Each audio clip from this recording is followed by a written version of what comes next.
আসন্ন টি-20 বিশ্বকাপে ভারতে গিয়ে খেলতে না যাওয়ার বিষয়ে বাংলাদেশ ক্রিকেট বোর্ডের সিদ্ধান্ত নিয়ে প্রশ্ন তুলেন তামিম ইকবাল।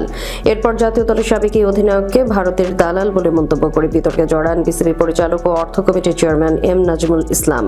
তার এমন বক্তব্যে দেশের ক্রিকেট অঙ্গনে তীব্র প্রতিক্রিয়া সৃষ্টি হয়।